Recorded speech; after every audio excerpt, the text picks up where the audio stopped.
모든 물체가 그림자가 있죠. 그림자가 있으면 거기에 대한 실체가 있습니다. 우리가 그림자를 보면은 그 그림자의 본체, 실체가 어떠한지 짐작이 가는 거죠. 그러나 그림자만 봐서는 알 수 없습니다.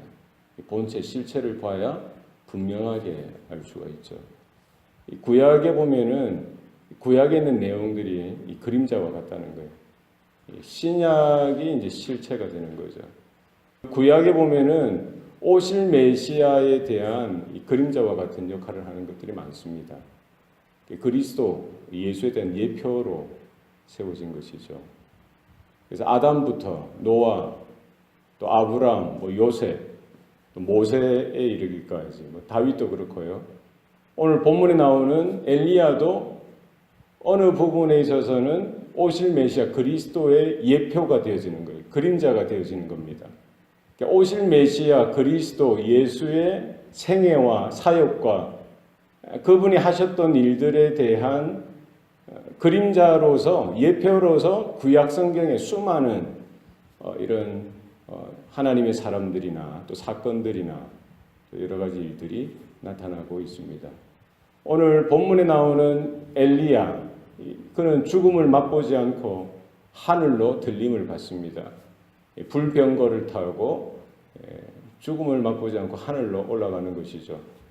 구약 성경에 보면은 이렇게 죽음을 맛보지 않고 하늘로 올라간 경우가 두 번 있습니다. 누구죠? 에녹과 엘리야. 또 공통점이 있는 거예요. 평생 하나님과 동행하면서 믿음으로 살다가 그 악한 세대 가운데 죽음을 경험하지 않고 하나님께서 그들을 하늘로 이렇게 올리시는 것이죠. 이것이 그냥 우연한 사건이 아니라 오실 메시아 대신 그리스도 예수께서 십자가에 달려 죽으시고 부활하시고 다시 살아나셨죠. 그리고 하늘로 승천하신 예수 그리스도의 승천에 대한 예표로서 그림자로서 그들을 하나님께서 사용하신 것입니다. 뿐만 아니라 우리 모든 믿는 자들, 하나님의 자녀들, 예수 그리스도 안에 그 새 언약으로 부름을 받은 모든 하나님의 성도들도 장차 이제 주님이 재림하실 때, 주님이 다시 오실 때 우리도 모두가 새 몸을 입고 부활체를 입고 그때 이미 죽어 있던 자도 다시 부활하여서 공중에서 주님을 맞이할 것이라고 성경은 말씀하고 있는 것이죠. 그 위에 살아있는 자들도 마찬가지입니다.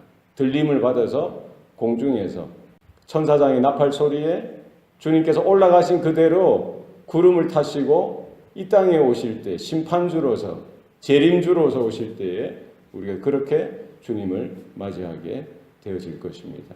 구약의 사건을 보면서 우리는 그리스도의 그 승천이 이루어졌을 뿐만 아니라 또 장차 언제인지 모르지만 주님께서 다시 오실 때에 저와 여러분의 공중에서 주님을 맞이하게 될 그 사건이 이루어지게 될 줄로 믿음으로 받아들이는 저와 여러분 되시기를 바랍니다.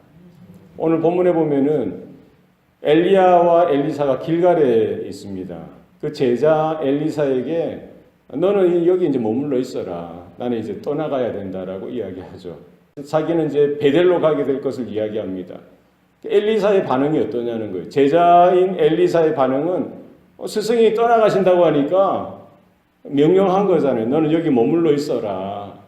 그런데 엘리사는 어떻습니까? 예, 알겠습니다가 아니라 아닙니다. 저는 여기 머물지 않겠습니다.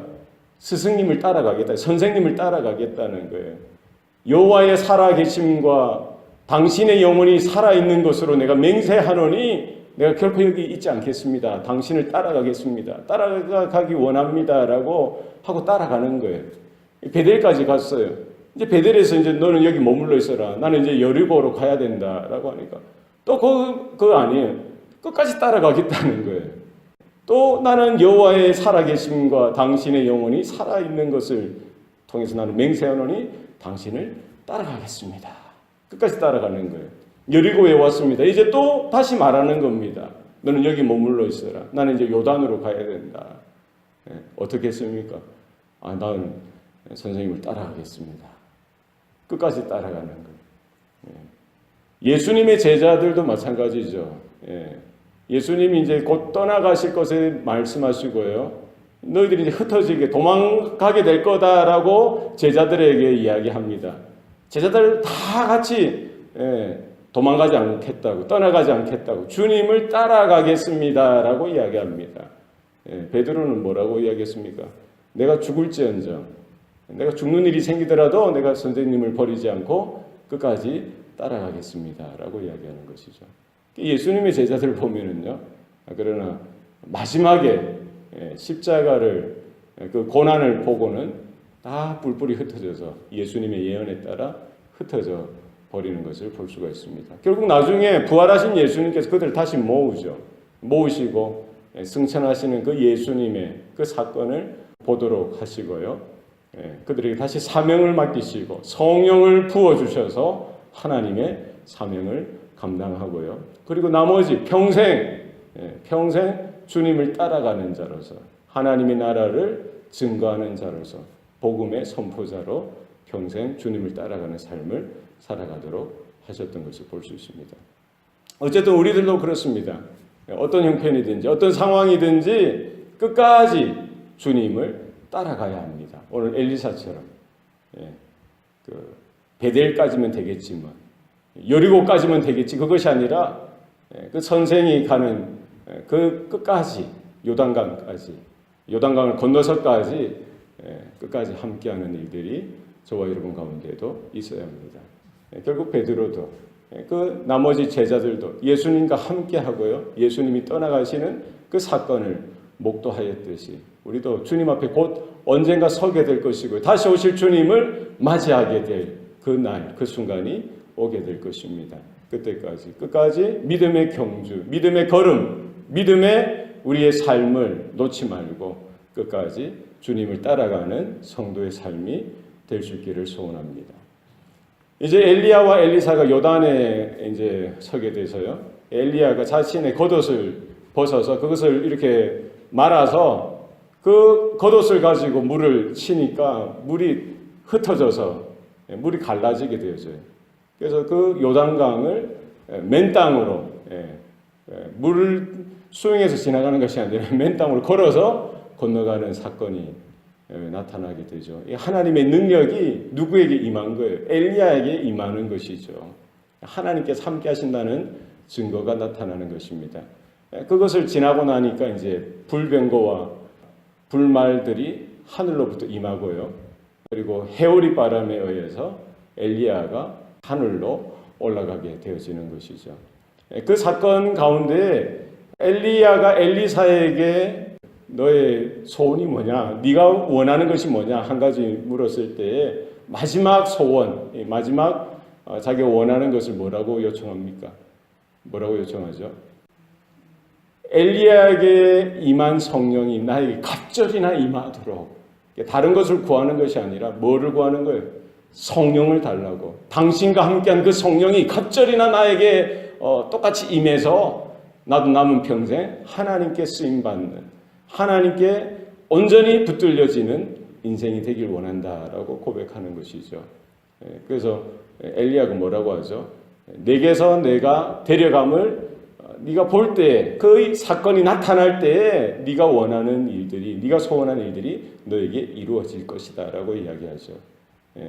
그래서 엘리야는 하나님께서 원하시는 대로 이렇게 들림을 받아서 공중으로 하나님께 데려감을 받게 되죠. 그리고 나서 엘리야가 올라가면서 겉옷이 던져지는 것을 보고 그 겉옷을 이제 엘리사가 취하고요. 그 스승이 행한 대로 그가 요단강 언덕 위에 서서 그 겉옷을, 엘리야의 겉옷을 말아서 그도 이렇게 물을 향하여 치니까 물이 여기저기로 갈라져서 물이 이렇게 흩어지는 거예요. 그도 거기에서 이렇게 물을 건너고 이제 엘리야에게 임하셨던 성령이 똑같이 엘리사에게도 임하였던 것을 거기에 모였던 다른 선지 생도들, 선지 제자들이 보고는 감탄하는 거예요. 엘리야에게 임하셨던 성령이 지금 엘리사에게도 임하셨구나. 그 증거를 똑같이 엘리야가 행했던 그 요단강 물을 이렇게 가르는 일을 누가 행했다는 거예요? 엘리사도 똑같이 행하고요. 또 엘리사도 평생 선지자로서 사역자로서 하나님께 붙들려 쓰임받았던 것을 볼 수가 있습니다. 예수님도 마찬가지예요. 예수님도 평생 성령의 충만함 가운데 살아가셨어요. 성령의 능력 가운데 살아가셨어요. 모든 일들을 성령의 능력으로 행하셨던 것을 볼 수가 있습니다. 떠나가시는 예수님께서 그 제자들에게도 똑같이 약속해 주셨던 거예요.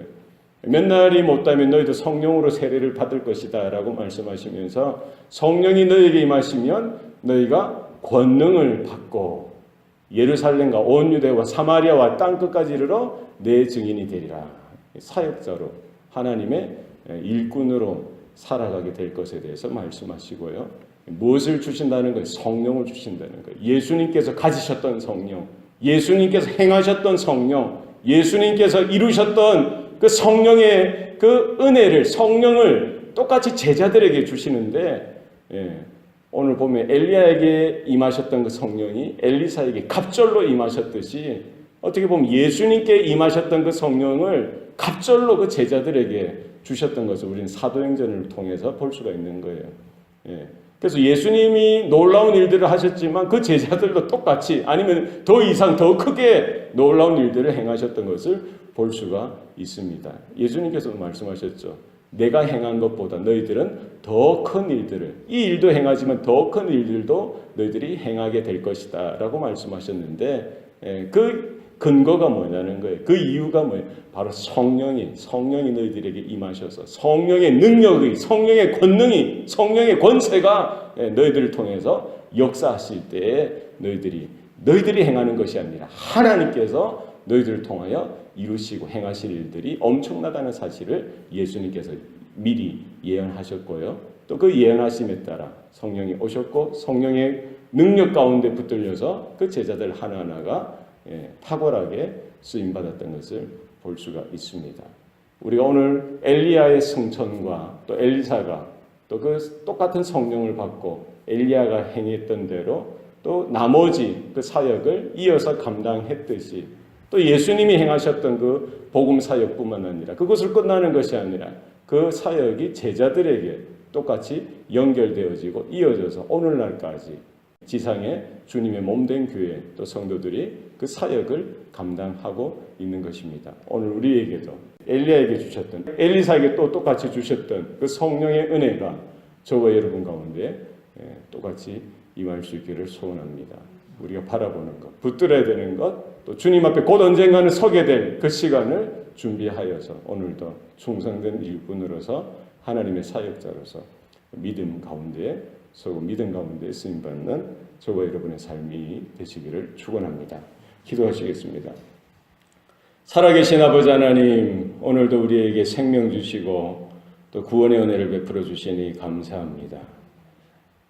엘리야가 죽음을 맛보지 아니하고 또 하늘로 올리움을 받았듯이 또 그의 이와 같은 생애를 통해서 오실 메시아 그리스도의 그림자로서 예표로서 또 하나님께서 사용하셨던 것을 보게 됩니다. 하나님이여 우리 가운데에도 또 승천하신 그리스도 또 언젠지 모르지만 다시 오실 그 그리스도를 향한 온전한 믿음이 있게 하여 주시옵소서. 세상 사람들이 우리의 삶을 들여다볼 때에 바로 그 그리스도가 발견되어지게 하시고 그 그리스도의 그림자로서 우리의 삶도 믿음으로 이어갈 수 있도록 도와주시옵소서. 장차 임하실 그리스도 앞에 마라나타 주 예수여 어서 오시옵소서.